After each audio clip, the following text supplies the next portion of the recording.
नमस्कार, मैं हूं संजय शर्मा। आप देख रहे हैं 4 PM न्यूज नेटवर्क। मुझे लगता था कि गुजरात और हिमाचल के चुनाव हो गए तो अब राजनीति थोड़ी ठंडी होगी, थोड़े मुद्दे खत्म होंगे, कुछ काम की बातें होंगी। मगर गुजरात के बाद हिमाचल और फिर दिल्ली एमसीडी के चुनाव ने मुद्दे और गर्म कर दिए। और उसके बाद पार्लियामेंट शुरू हुई तो फिर तवांग का मामला आ गया, चीन की घुसपैठ का मामला आ गया। इतना हंगामा हुआ, उस पर इतना हंगामा हुआ। राहुल गांधी की एंटी, राहुल गांधी के एक बयान के बाद हंगामा, और तब तक पठान पिक्चर। ऐसा लगता है कि देश में जितने साधु संत महात्मा, इनको कोई काम ही नहीं है। किस हीरोइन ने क्या कपड़े पहने, किस रंग के कपड़े पहने, बिकनी पहनी है, क्या पहने, सारे सारे पार्टी के नेता संत महात्मा सब इसी में जुट गए। लगा ये तो बिल्कुल राष्ट्रीय मुद्दा बन गया। तो देश की राजनीति किस दिशा में जा रही है, पत्रकारिता किस दिशा में जा रही है, गोदी से टीवी चैनल क्यों खरीद रहे हैं, मुझे लगा इन तमाम बड़े बड़े मुद्दे हैं। इसमें एक ऐसे शख्स से आज बात की जाए जिसके पास देश की इस ज्वलंत समस्याओं का सबसे बेहतरीन जवाब हो, जो पत्रकारिता की दुनिया में अपनी ऊंचाइयां छू चुका है। मुझे लगा कि एक ऐसे शख्स से मैं आपकी बात कर रहा हूं जिसने दर्जनों किताबें लिखी हैं।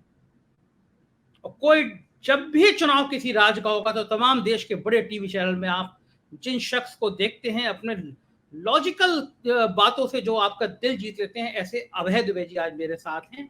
मैं आपकी मुलाकात कराता हूं उनसे। आज देश के इन मुद्दों पे बातचीत करेंगे। अभय जी, स्वागत है आपका हमारे इस चैनल में। और मैंने आपको आज परेशान किया। अभय जी अंबेडकर विश्वविद्यालय के प्रोफेसर हैं, अंबेडकर विश्वविद्यालय पढ़ाते हैं, दर्जनों किताबें लिखी हैं, सीएनडीएस से बहुत लंबे समय तक जुड़े रहे हैं। और भारतीय राजनीति में किसी पत्रकार को कितनी ज्यादा समझ होनी चाहिए, अभय जी इसका उदाहरण है। पूरी दुनिया में अभय जी को सुना जाता है। तो आज अभय जी ने खास तौर से 4 PM के लिए समय निकाला। अभय जी, मैं दिल से आपका आभार व्यक्त करता हूँ, आपका इतना व्यस्त समय इसमें आपने हमें समय दिया। अभय जी, शुरुआत करता हूँ कि गुजरात और हिमाचल के नतीजे आए तो लग रहा था राजनीति शांत हो जाएगी, लेकिन मुझे लगता है हिमाचल के जो नतीजे थे वो उम्मीद के विपरीत चले गए। बीजेपी के राजनीति शांत हो नहीं रही है, राजनीति में उफान है। क्या लग रहा है कि अभी ये तेज होगी, 2024 तक इसी तरह चलेगी, या कुछ शांत होगा मामला? संजय जी, जिस वक्त गुजरात और हिमाचल के नतीजे आ रहे थे, यानी 8 दिसंबर को, और उससे पहले 5 तारीख को दिल्ली महानगर पालिका के नतीजे आए, तो हम सब लोगों का दिमाग वहां पर फंसा हुआ था। हम लोग उन कौन जीतेगा, कौन हारेगा, कौन नंबर 1 पर रहेगा, कौन नंबर 2 पर रहेगा, 3 पर रहेगा, इसके अलावा और कुछ सोच नहीं पा रहे थे। लेकिन हम सब लोगों से अलग हटते हुए इस आपाधापी, किसको वोट कितने मिले, क्या मिले, राज्यों पे किसका कब्जा होगा, इससे अलग हटकर सोचते हुए नरेंद्र मोदी और उनके रणनीतिकारों का दिमाग कुछ और सोच रहा था। आज मुझे दिखाई पड़ता है, और कुछ मुझे मानने में कोई संकोच नहीं है, मुझे देर से दिखाई पड़ा, पहले ही दिखाई पड़ना चाहिए था। 1 दिसंबर को उन्होंने 2024 की भारतीय जनता पार्टी की चुनावी मुहिम अघोषित रूप से शुरू कर दी, और ये सब हम लोगों की निगाह से चूक गई। 1 दिसंबर को G20 की एक सालाना अध्यक्षता भारत को मिली, यानी नरेंद्र मोदी व्यवहारिक रूप से G20 के 1 साल के लिए अध्यक्ष हो गए। 1 दिसंबर को क्या हुआ? 1 दिसंबर को उस सालाना अध्यक्षता को बहुत ही गाजे बाजे के साथ में राष्ट्रीय मंच पर लॉन्च किया गया। प्रधानमंत्री ने 1 दिसंबर को देश के बड़े बड़े अखबारों के अंदर अपने अधो हस्ताक्षर लेख लिखे, पूरे पेज के विज्ञापन दिए गए। जितने भी इस देश में राष्ट्रीय स्मारक थे उन पर होलोग्राम प्रोजेक्ट किए गए, और तैयार शुदा जो टेक्स्ट मैसेज थे वो लगभग देश के तमाम अधिकांश जो मोबाइल धारक थे उनको टेक्स्ट मैसेज भेजे गए। भारतीय जनता पार्टी ने पूरी तैयारी कर रखी है कि जो 12 महीने तक भारत अध्यक्ष रहेगा, इसका पूरा राजनीतिक दोहन किस तरीके से किया जाए। और ये अपने आप में एक बड़ा विचित्र संयोग है, और आमतौर पर पिछले 8-9 साल से सारे संयोग भारतीय जनता पार्टी के पक्ष में ही जाते हैं कि G20 का जो लोगो है, G20 के लोगों में भी कमल बना हुआ है, और भारतीय जनता पार्टी का चुनाव चिन्ह है वो भी कमल है। और ये लोगो भाजपा वालों ने नहीं बनाया है, ये सऊदी अरब के डिजाइनरों ने बनाया है। अल हवास एक डिजाइनर है, अल हवास, उन्होंने ये लोगो बनाया है। मैंने तो बाद में नेट पर ये लोगो खोल के देखा तो मुझे देखकर कितना विचित्र सा लगा कि बिल्कुल ऐसा लगता है कि भारतीय जनता पार्टी के इस्तेमाल के लिए ये लोगो तैयार किया गया हो, और उसी वक्त भारतीय जनता पार्टी को उसकी अध्यक्षता भी प्राप्त हुई। भाजपा ने पूरी तैयारी कर रखी है कि 2024 के चुनाव को किस तरीके से राष्ट्रीय अंतर्राष्ट्रीय मसलों के ऊपर ले जाया जाए। और अगर आप हिमाचल प्रदेश और गुजरात के चुनाव को देखेंगे तो आप पाएंगे कि भाजपा इन चुनावों में राष्ट्रीय अंतर्राष्ट्रीय मसलों को लेकर ही उतरी थी। जो भाजपा विरोधी लोग थे वो स्थानीय और राज्य के स्तर के मसले उठा रहे थे। भाजपा का फोकस तो ये था कि हमने पूरी दुनिया में भारत की प्रतिष्ठा बढ़ाई है, भारत विश्वगुरु बनने की तरफ जा रहा है। हमने कश्मीर में क्या किया, हमने 3 तलाक के मसले पे क्या किया, वगैरह वगैरह। ये जो राम मंदिर हमने बनवाया और हम समान नागरिक संहिता ये सब लेके आ रहे हैं, तो ये सब भारतीय जनता पार्टी का नैरेटिव था। इस नैरेटिव के आधार पर भारतीय जनता पार्टी ने ये दोनों चुनाव लड़े। ये एक तरह से देखा जाए तो ये 2024 के चुनावों का रिहर्सल है। और इस रिहर्सल में निर्देशक कौन है? इस रिहर्सल का निर्देशक है भारतीय जनता पार्टी और नरेंद्र मोदी। और रिहर्सल कर कौन रहे हैं? भारतीय जनता पार्टी के प्रभाव क्षेत्र के मतदाता कर रहे हैं। मतदाताओं से रिहर्सल कराया जा रहा है कि आप स्थानीय मुद्दों के ऊपर जरा कम ध्यान दीजिए। चुनाव में गवर्नेंस करते समय, सरकार चलाते समय कुछ भूल चूक होती रहती है, कुछ इधर उधर होता रहता है। ये सब बेरोजगारी, महंगाई वगैरह, ये सब मुद्दे कोई ज्यादा महत्वपूर्ण नहीं है। ये अल्पकालीन मुद्दे हैं, तत्कालिक मुद्दे हैं। इनको हम लोग कभी ना कभी दुरुस्त कर लेंगे। ये सीधे हमारे हाथ में नहीं होते हैं। राष्ट्रीय अंतर्राष्ट्रीय परिस्थितियां इस तरीके की होती हैं जिसके कारण ये समस्याएं आ जाती हैं। मुख्य बात यह है कि देश की प्रतिष्ठा दांव पर लगी हुई है। उस प्रतिष्ठा को आगे बढ़ाने का काम नरेंद्र मोदी कर रहे हैं। अब देखिए G20 का अध्यक्ष भी अब आम जनता को क्या पता कि G20 का अध्यक्ष कैसे बनता है। ये केवल रोटेशन के जरिए होता है, और इससे पहले भारत से कहीं कमतर देश भारत से पहले बाजी मार ले जा चुके हैं इसके अध्यक्ष बनने में। लेकिन इन बातों की भाजपा और नरेंद्र मोदी को कोई परवाह नहीं है, और कोई जनता को उनके अलावा इस तरह की असलियत बताने के लिए भी तैयार नहीं। विपक्ष के पास ऐसा कोई बंदोबस्त नहीं है, मीडिया में ऐसी कोई इच्छा नहीं है कि ये सब बताए कि G20 की अध्यक्षता कोई खास बात नहीं है इसके अंदर। तो वो उन्होंने पूरी तैयारी कर रखी है ये सब करने की, और वो पूरा का पूरा उनका फोकस, वो जानते हैं कि ये जमाना स्प्लिट वोट का जमाना है। जो मतदाता है वो बट कर वोट देता है। वो राज्य में किसी को वोट देता है, लोकसभा में किसी को वोट देता है, पंचायत में किसी को देता है, नगर पालिका के चुनाव में किसी और को वोट देता है, और इसका पूरा लाभ उठाने की तैयारी उन्होंने कर रखी है। तो भारतीय जनता, अब मैं तो ये मानता हूं कि अगले साल 2023 में 9 राज्यों में चुनाव होगा। तो एक तरह का ये अखिल भारतीय चुनाव है। ये राज्य जो है वो दक्षिण भारत से लेकर और मध्य भारत से होते हुए पूर्वी भारत तक फैले हुए हैं। इसमें मिजोरम भी है, इसमें त्रिपुरा भी है, इसमें कर्नाटक भी है, इसमें राजस्थान भी है, इसमें मध्य प्रदेश भी है, इसमें छत्तीसगढ़ भी है। सब पूरा भारत एक तरह से इन चुनावों के आगोश में होगा। तो फिर भारतीय जनता पार्टी दोबारा एक बार फिर 2024 के चुनाव के लिए मतदाताओं का रिहर्सल इन चुनावों में भी करेगी। बिल्कुल ठीक बात है। अभय जी, बात इन दिनों हो रही है खास तौर से चीन की। 9 तारीख की घटना थी तवांग की, और 13 तारीख को पार्लियामेंट में हंगामा हुआ। लेकिन एक खास बात जो कम चर्चा में आई वो ही कि जब ये तय हो गया कि राजनाथ सिंह जी, रक्षा मंत्री जी बयान देंगे, उससे पहले आके गृह मंत्री जी ने, कानून मंत्री जी ने सब कुछ बता दिया। तो चीन के मुद्दे के बाद में क्या आपको लगता है जैन एक ऐसा मुद्दा है जिसपे बीजेपी बैकफुट पर आती है, इसलिए चीन के मुद्दे को पीछे धकेलने की रणनीति बनाई गई? देखिए, गलवान की जब घटना हुई थी तो उसमें भारत सरकार की काफी हेठी हुई थी। भारतीय फौजियों को अपना कुर्बानी उसमें देनी पड़ी थी, और बहुत मुश्किल से भारत ये सरकार अपना ये नैरेटिव सेट कर पाई कि चीन को भी नुकसान हुआ, वरना पहले कोई मानने के लिए तैयार नहीं था। क्योंकि आमतौर पर लोग एक मोटी समझ इस बारे में रखते हैं कि पाकिस्तान के मुकाबले सैनिक दृष्टि से भारत मजबूत है, लेकिन चीन के मुकाबले सैनिक दृष्टि से भारत उतना मजबूत नहीं है, कमजोर है। ये भी लोग मानते हैं कि अब 1962 जैसी बात नहीं है। ऐसा नहीं है कि 1962 में जो स्थिति थी वैसी नहीं है। चीन को भी 100 बार नहीं 1000 बार सोचना पड़ेगा भारत से फौजी लड़ाई करते समय। लेकिन अगर दोनों तरफ की सैनिक ताकत का जायजा लिया जाए तो उसमें चीन काफी आगे निकलता है। उसके बाद से केंद्र सरकार ने मीडिया के सक्रिय सहयोग से एक इस तरह की रणनीति बनाई है जिसमें वो भारत चीन संबंध और खासतौर से उनका जो सीमा विवाद है और चीन की जो सलामी स्लाइसिंग की नीति है, इसमें वो पड़ोसी देशों की छोटी छोटी जमीनें दाबता रहता है, इसके खिलाफ वो लगातार मुतबातिर मुहिम चलाते हैं। और जो दरअसल विवाद होता है, जो दोनों के बीच में छिटपिट किस्म के कभी बड़े कभी छोटी फौजी झड़पें होती हैं, उन झड़पों की असलियत क्या है ये पता लगाने का उन्होंने कोई भी जरिया छोड़ नहीं रखा। जो सरकार कहती है वही मीडिया का सच है और मीडिया उसी सच को सरकार के सामने परोसता है। अब हम में से कोई भी नहीं जानता है कि दरअसल तवांग में हुआ क्या। जो गलवान में हुआ था उसकी कुछ जानकारियां आ गई थी।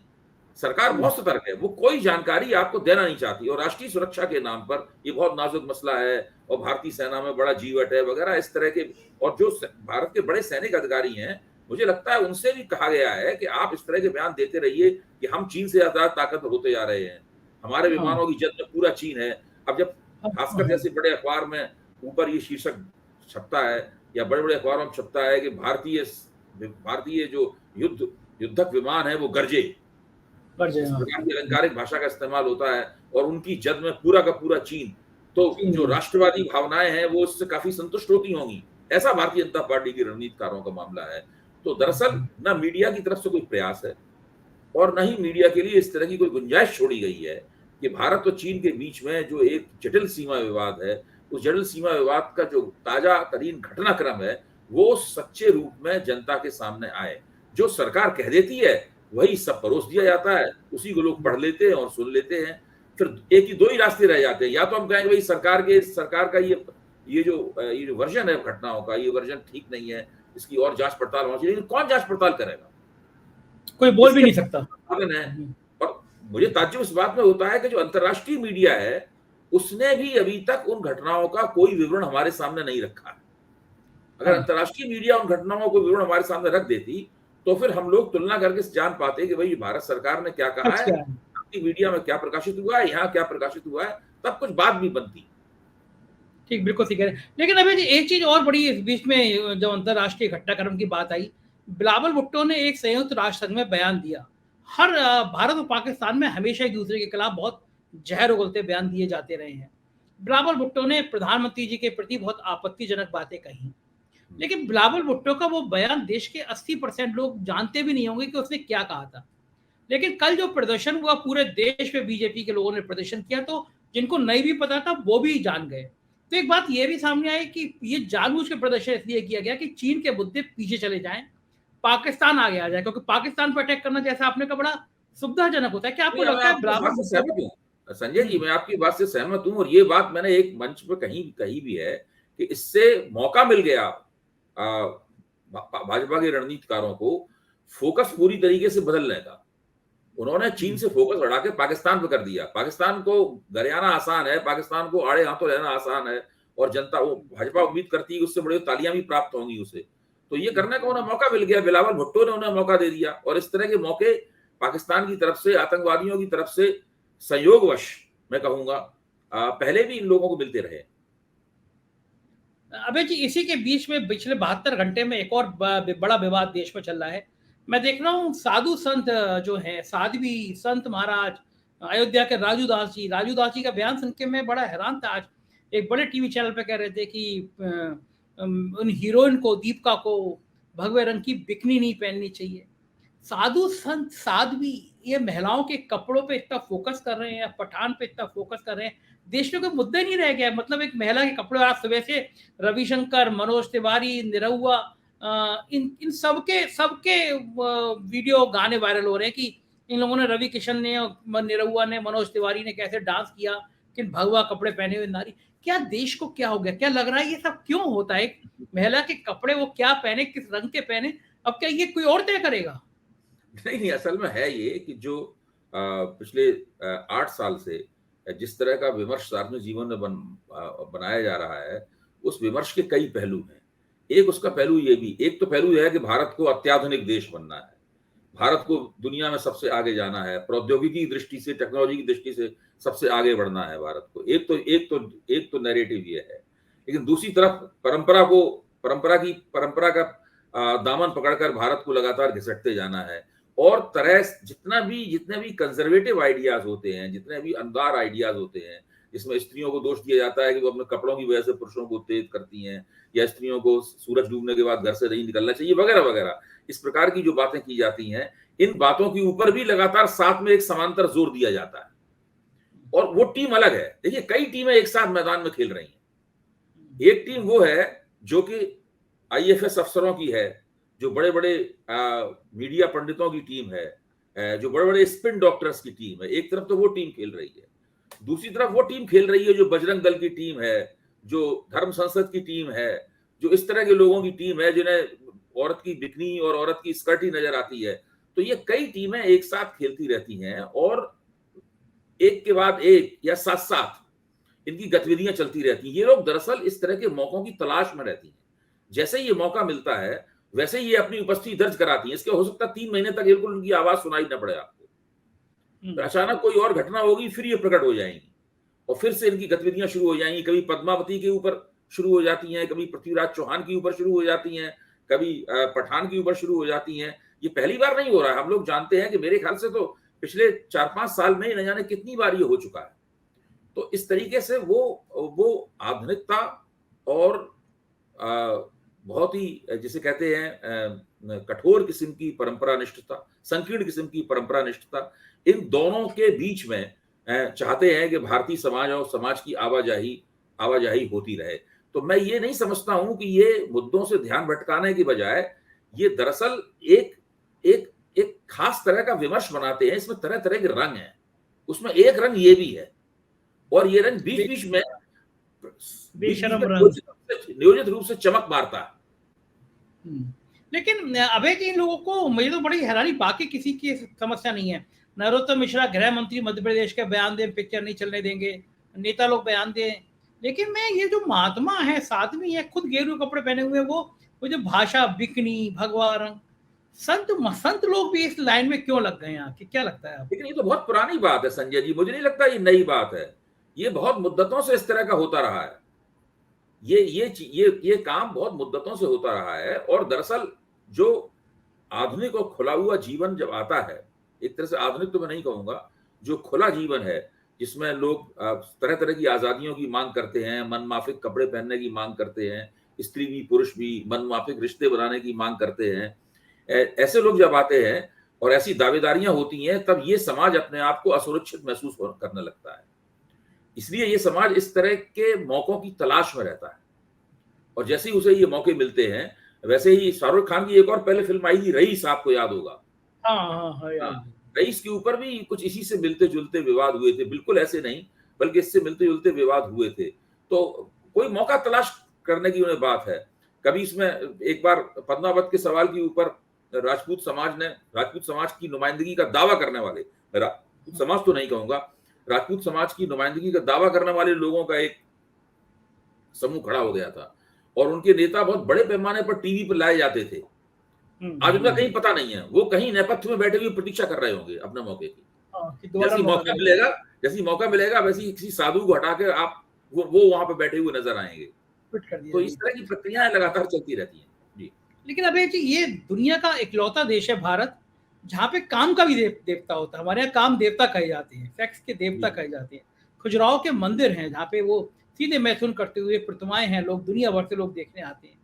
उस मॉडर्न कंट्री को इतनी छोटी छोटी में चीजें उलझाने में क्या इनसे जो वातावरण तैयार हो रहा है, क्या वो एक रूलिंग पार्टी को फायदा पहुंचाता है? इसमें हुआ ये है कि 18वीं सदी में जब अंग्रेजों ने बंगाल की दीवानी हासिल की, 1757 में प्लासी का युद्ध जीतकर क्लाइव लैंड ने सिराजुद्दौला की फौजों को हराया मीर जाफर की मदद से, तो उसके बाद से बंगाल की दीवानी हासिल करने के बाद अंग्रेजों ने उनके जो अपने मूल्य थे वो भारतीय समाज पर आरोपित करने शुरू किए।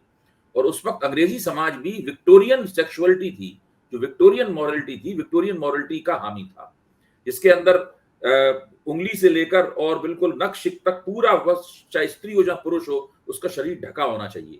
जो ब्रिटिश इलीट था, जो ब्रिटिश अभिजन था, उसकी पोशाक ऐसी ही होती थी।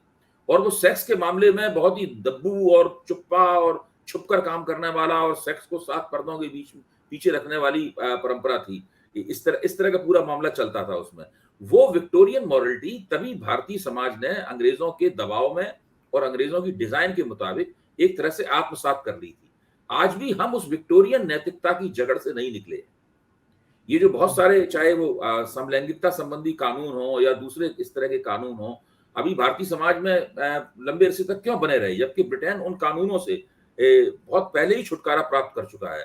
तो ये जो हमारे जिनको धर्म संसद, जिनकी जिसकी नुमाइंदगी धर्म संसद करती है, मैं ये मानता हूं कि ये सब लोग जो वाणी बोलते हैं, जो बातें कहते हैं, वो कहीं ना कहीं विक्टोरियन नैतिकता, विक्टोरियन सेक्सुअल नैतिकता से बहुत गहराई से प्रभावित है। इन लोगों ने इसी को भारतीय नैतिकता और भारतीय परंपरा समझ लिया है। और ये खजुराहो का जिक्र किया जाता है तो ये थोड़े शर्मिंदा होकर चुप हो जाते हैं।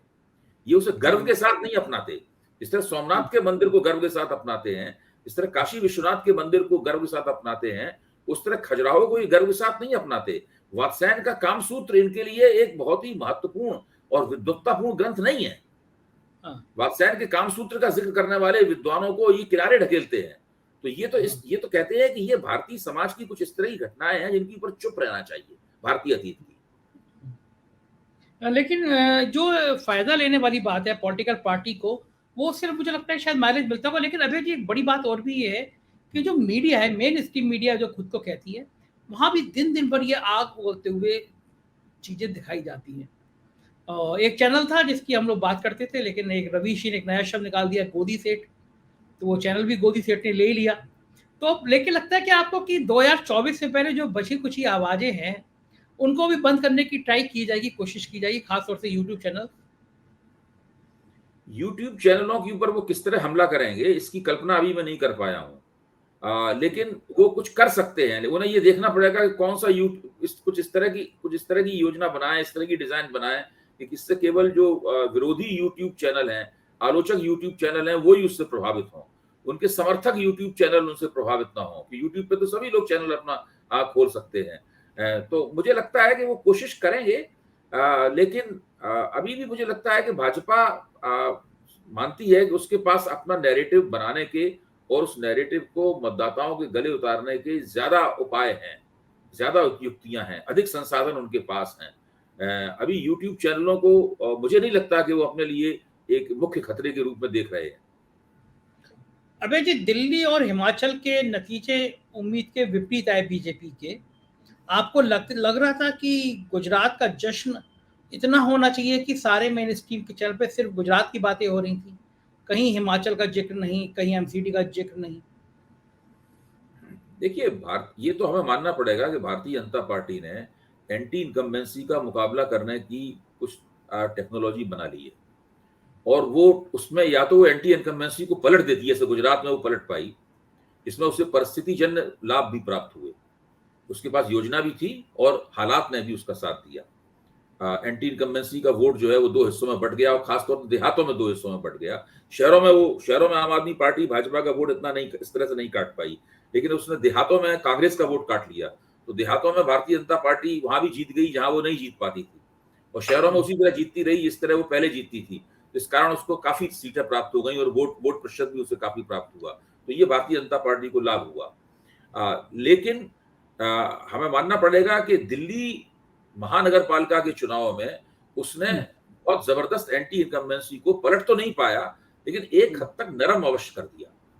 तो उसकी जीत, उसकी हार उतनी बड़ी नहीं हुई जितनी बड़ी हार की हम सब लोग सोचते थे, और जितनी बड़ी हार होना अवश्य संभावी लग रही थी। कुछ ना कुछ भारतीय जनता पार्टी ने दिल्ली के एमसीडी के चुनाव में जो रणनीति अपनाई, जो बड़ी दीर्घकालीन और बहुमुखी रणनीति थी। आप देखिए ना, उसने पहले तो इन चुनावों को जितना वो टाल सकती थी टाला, उसके बाद में तीनों जो कारपोरेशन थे उनको मिलाकर एक कर दिया। यही हमें ध्यान रखना चाहिए, शीला दीक्षित ने एक कारपोरेशन को 3 में क्यों तोड़ा था, उसके तमाम प्रशासनिक किस्म के तर्क दिए जाते हैं, लेकिन मैं उनसे सहमत नहीं हूं। मेरा मानना है वो एक राजनीतिक प्रयास, एक राजनीतिक कदम था।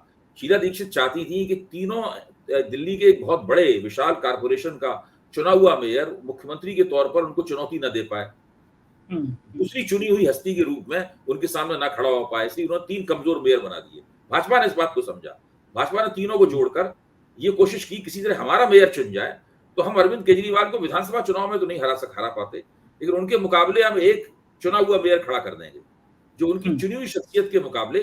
केवल यही नहीं होगा कि हमने एलजी अपना नियुक्त कर दिया और एलजी के जरिए हम चुने हुए मुख्यमंत्री को परेशान कर रहे हैं, बल्कि तब भाजपा के पक्ष में एक चुना हुआ मेयर भी होगा। आम आदमी पार्टी ने उनकी इस रणनीति को कामयाब नहीं होने दिया। और देखिए, एमसीडी चुनाव आम आदमी पार्टी को ही जीतना था। बहस केवल इस बात की थी कि वो कम जीतेगी कि ज्यादा जीतेगी। तो एक मझोले दर्जे की जीत उनको हासिल हुई, उन्होंने पूर्ण बहुमत हासिल किया, मझोले दर्जे की उनको जीत हासिल हुई। वो ज्यादा जीत सकते थे, लेकिन बहुत बड़ी एक लंबी रणनीतिक पारी भाजपा ने खेली। सेंट्रल एजेंसियों के जरिए आम आदमी पार्टी के ऊपर लगातार हमले किए गए। ये दिखाया गया कि अगर हम भ्रष्ट हैं तो ये भी भ्रष्ट है, ताकि भ्रष्टाचार के मसले में दोनों के बीच में इक्वलाइजेशन हो जाए और उनको चुनावी लाभ उसका ना मिल पाए। तो इस तरह से एक पूरा आप हिमाचल प्रदेश में भाजपा की सरकार बहुत बदनाम थी। मुख्यमंत्री अपने आचरण को लेकर कई तरीके से जनता के बीच में नापसंद किए जा रहे थे। हिमाचल प्रदेश में भी भारतीय जनता पार्टी बहुत ज्यादा हार सकती थी, लेकिन आखिरी मौके पे खुद प्रधानमंत्री ने अपने आप को मोर्चे में झोंका और मोर्चे में झोंक के कोशिश की कि किसी तरीके से इस हार को रोका जा सके या हार को नरम किया जा सके। उनकी बात नहीं चली। 40 सीटों पर कांग्रेस वहां पर पहुंच गई और स्थानीय परिस्थितियां भाजपा के पूरी तरीके से खिलाफ थी। लेकिन भाजपा की आलोचना करते समय हम लोगों को यह भी ध्यान देना चाहिए कि भारतीय जनता पार्टी पूरी कोशिश करती है अंत तक। वो प्रधानमंत्री भी इस बात की परवाह नहीं करते कि चुनाव हारने पर उसकी बदनामी उन्हें प्राप्त होगी। इस तरह का संकोच कांग्रेस के नेताओं में रहता है कि हम इस चुनाव में अपने आप को एक्सपोज ना करें कि अगर ये चुनाव हम हार गए तो हम फिर क्या जवाब देंगे। नरेंद्र मोदी को इस बात की कोई चिंता नहीं है। वो सब जगह जाते हैं, जितने भाषण उन्हें देना होता है उतने भाषण देते हैं, जितने रोड शो उन्हें करने होते हैं उतने वो रोड शो करते हैं। बाद में चुनाव का नतीजा कोई भी हो। भाई, पश्चिम बंगाल में भारतीय जनता पार्टी अपने इरादे में नाकाम रही, ममता बनर्जी धमाकेदार जीत के साथ सामने आई। लेकिन ऐसा तो नहीं कह सकते कि भाजपा ने पश्चिम बंगाल में कोई कसर छोड़ी। हिमाचल प्रदेश में भी कोई कसर उन्होंने नहीं छोड़ी। हिमाचल प्रदेश में अंतरकलह भी भाजपा की बहुत भयानक थी। देखिए, और उसमें जगत प्रकाश नड्डा जब सत्ताधारी हुए अध्यक्ष बनकर, उन्होंने सोचा कि धूमल परिवार को खत्म करना है, तो वो जुट गए धूमल परिवार को खत्म करने में। और जो मुख्यमंत्री थे उनकी धूमल परिवार से पहले ही चल रही थी, तो एक तितरफा किस्म का अंतरकलह वहां पर चल रहा था। उसका भी नुकसान उनको हुआ। एक दूसरे के खिलाफ बागी खड़े हो गए, बागियों को बैठने नहीं दिया गया तमाम। यहाँ तक कि प्रधानमंत्री ने खुद एक बागी को खुद एक फोन किया कि आप बैठ। आप सोचिए, तब भी वो नहीं बैठा, वो बात अलग है। इससे आप अंदाजा लगा सकते हैं कि हिमाचल प्रदेश में भारतीय जनता पार्टी की हालत क्या थी। अब ये मीडिया की अपनी समस्या है कि मीडिया को, जिसको चिंक इन आर्मर कहते हैं, भारतीय जनता पार्टी की ये जो कमजोरी थी, संगठनात्मक कमजोरी थी, इसको सामने लाना चाहिए था। इसको मीडिया जानबूझकर छिपाता है। जब ये बात मेरे ऐसा आदमी या आपके ऐसा आदमी उन मीडिया मंचों पर कहता है तो उसको तुरंत बात बदल दी जाती है। बात हमेशा वो दूसरी बातें कहने, दूसरी बातों की तरफ मोड़ दिया जाता है पूरी बहस। अभय जी, भारत जोड़ो यात्रा आपके हिसाब से 2024 में मील का पत्थर साबित होगी, शून्य साबित होगी, कांग्रेस को ताकत मिलेगी या कुछ नहीं हो पाएगा? देखिए, जब भारत जोड़ो यात्रा शुरू हुई थी तो मैं कहता था और बार बार कहता था कि इस यात्रा से कांग्रेस को सिर्फ लाभ हो सकता है, नुकसान नहीं हो सकता। कितना लाभ होगा ये हम लोग आगे चलकर आकलन करेंगे। राहुल गांधी को भी इससे लाभ हो सकता है, नुकसान नहीं हो सकता है। कितना लाभ होगा इसका हम लोग आगे चलकर आकलन करेंगे। लेकिन धीरे धीरे, मैं 100 दिन हो गए हैं पूरे, अब हमारे पास घटनाओं की पश्चात दृष्टि है, हम लोग सिंहावलोकन कर सकते हैं। तब मुझे दिखाई पड़ रहा है कि इस यात्रा ने एक नया सवाल पैदा किया है कि दरअसल कांग्रेस क्या बनना चाहती है। क्या कांग्रेस एक सोशल एडवोकेसी ग्रुप बनना चाहती है? क्या कांग्रेस एक एनजीओ बनना चाहती है? कांग्रेस क्या करना चाहती है? कांग्रेस एक राजनीतिक दल है जो देश में केंद्र में और राज्यों में सत्ता की प्रमुख दावेदार है। वहां क्या इस भारत जोड़ो यात्रा से जो कांग्रेस को लाभ हो रहे हैं, वो लाभ जब वोट की कसौटी पर कसे जाएंगे तब वो लाभ किस रूप में हमारे सामने आएंगे। जो भारत जोड़ो यात्रा, जो लोग कह रहे हैं भारत जोड़ो यात्रा से राजनीति बदल रही है, ये एक बहुत सामान्य फिक्रा हो गया है। हम कहते हैं इसने नरेंद्र मोदी ने राजनीति बदल दी, अरविंद केजरीवाल ने राजनीति बदल दी, अब राहुल गांधी भारत जोड़ो यात्रा के जरिए राजनीति बदल रहे हैं। लेकिन ये जो बात कही यार, राजनीति क्या, कौन सी राजनीति बदल रहे हैं वो? राजनीति दो तरह की होती है, एक तो चुनाव के मैदान में राजनीति होती है और एक चुनाव के मैदान के बाहर की राजनीति होती है। जिस वक्त चुनाव हो रहे हो उस वक्त आप चुनाव के मैदान में राजनीति नहीं कर रहे हैं। आपने पूरी यात्रा की डिजाइन इस तरीके से बनाई है कि वो चुनाव के मैदान से अलग हटती हुई यात्रा हो। ये बात मेरी समझ में आ सकती है, मैंने भास्कर में इसके ऊपर लेख भी लिखा है और सकारात्मक दृष्टि से इसको देखा है कि एक ऐसा व्यक्ति जो कि प्रधानमंत्री पद का दावेदार है, वो वोट मांगने से परहेज करते हुए जनता के साथ संवाद स्थापित करने की कोशिश कर रहा है। ये ठीक बात है, ये एक नए तरह का प्रयास है। मैं इस प्रयास की प्रशंसा करने के लिए तैयार हूं। लेकिन क्या इस प्रयास के ऊपर गुजरात के चुनाव को कुर्बान कर दिया जाना चाहिए था? ठीक बात। क्या जब ये प्रयास आगे बढ़ेगा तो क्या ये कर्नाटक के चुनाव को कुर्बान कर देगा? सब लोग जानते हैं येदियुरप्पा में और मुंबई के बीच में 36 का आंकड़ा है और भाजपा इस बात को लेकर परेशान है। लेकिन कांग्रेस इसका लाभ उठाने के लिए क्या कर रही है? देखिए, कर्नाटक के चुनाव में तो कांग्रेस के नवनिर्वाचित अध्यक्ष जो मल्लिकार्जुन खड़गे हैं, उनकी प्रतिष्ठा भी दांव पे लगी हुई है। ठीक बात है, बिल्कुल ठीक बात। तो कर्नाटक का चुनाव अगर कांग्रेस ने न जीता तो आप समझ लीजिए फिर कांग्रेस कुछ ना जीत पाएगी। हाँ, गुजरात की पराजय, गुजरात में जो कांग्रेस की बुरी हालत हुई, इसको भले ही लोग भूल जाएं, लेकिन कर्नाटक में भी अगर आप हार गए तो इसका मतलब यह है कि आप कुछ भी जीत पाने की स्थिति में नहीं है। फिर कांग्रेस का ये जो पूरा दावा है कि हम ही मोदी को हरा सकते हैं, हम ही विपक्ष की एकता के केंद्र बनेंगे, ये सब दावे कांग्रेस करती रहेगी, लेकिन उसको कोई सुनेगा नहीं उन दावों को। तो अब कांग्रेस गुजरात में पराजय के बाद में कम से कम कर्नाटक का चुनाव साल में 2023 में सबसे पहले होगा। बाकी 3 चुनाव फिर मार्च में होंगे, उसके बाद फिर नवंबर दिसंबर में चुनाव होंगे। 9 चुनाव होंगे 2023 में, तो कर्नाटक और उस 2023 का आगाज कांग्रेस को कर्नाटक का चुनाव जीतकर करना पड़ेगा। अगर कांग्रेस कर्नाटक का चुनाव नहीं जीत पाई तो आप समझ लीजिए जो पिछली बार 2019 में कांग्रेस को सीटें मिली थी, उतनी सीटें भी प्राप्त नहीं होंगी। बिल्कुल बिल्कुल सही आंकड़ा है। आखिरी सवाल अभय जी, कितने मोदी और कहाँ का मोदी और कब तक मोदी? उम्र बढ़ रही है, क्या लग रहा है 9 राज्यों में भी सिर्फ मोदी कमान संभालेंगे? बिल्कुल मोदी ही कमान संभालेंगे। देखिए, भारतीय जनता पार्टी के अंदरूनी हलकों में अगर आप जाएं, आप उनके मान लो आलोचक हैं, फिर भी बहुत से लोगों से आपकी मित्रता होगी। मेरे पास भी एक आलोचनात्मक स्वर है, लेकिन फिर भी बहुत से लोगों से मेरी मित्रता है।